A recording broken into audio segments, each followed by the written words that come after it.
যারা মানুষের ভালোবাসা এবং দোয়া পায় আসলে তারাই তো বিজয়ী, তাই না? তারাই তো প্রকৃতপক্ষে ভালো মানুষ।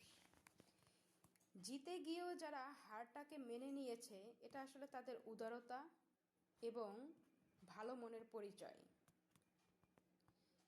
জামায়াতের 11 দলীয় জোটেরা ক্ষমতায় না থেকেও মানুষের জন্য যা করতেছে আসলে সত্যি প্রশংসনীয়।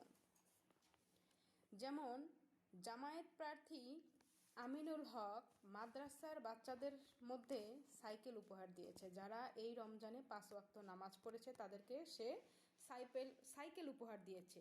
সত্যি এটা একটা অসাধারণ কাজ। ঢাকা 17 আসনের জামায়াত প্রার্থী ডক্টর খালিদুজ্জামান ফ্যামিলি কার্ডের চেয়ে 10 গুণ বেশি ত্রাণ অসহায় মানুষের মধ্যে দিয়েছে এই রমজানে।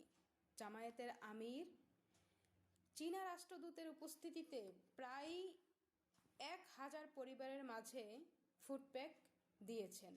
এটা সত্যি তাদের এই কাজগুলো সত্যি প্রশংসনীয় এবং সত্যি অসাধারণ। ভালো কাজ করতে হলে যে ক্ষমতার দরকার নাই সেটা তারা দেখিয়ে দিয়েছে। ক্ষমতায় বসে যে সব কিছু, ক্ষমতা পেলেই যে সব কিছু করা সম্ভব বা সব কিছু করতে পারে এরকম না। আসলে ক্ষমতায় গিয়ে তারা কি করেছে মানুষের জন্য। আর জামায়াতের 11 দলীয় জোট ক্ষমতায় না গিয়েও মানুষের জন্য যা করতেছে সত্যি অসাধারণ। তারা মানুষের একদম কাছে চলে গেছে। ভালোবাসা দিয়ে আসলে ভালোবাসা অর্জন করতে হয়, জোর করে না। যেটা কিনা করতেছে জামায়াতের জোটেরা, সত্যি অসাধারণ এবং প্রশংসনীয় কাজ।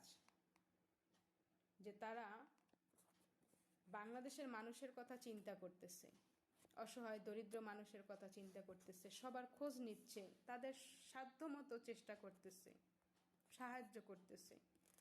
সবার আগে তো মানুষ, তারপরেই না বাংলাদেশ।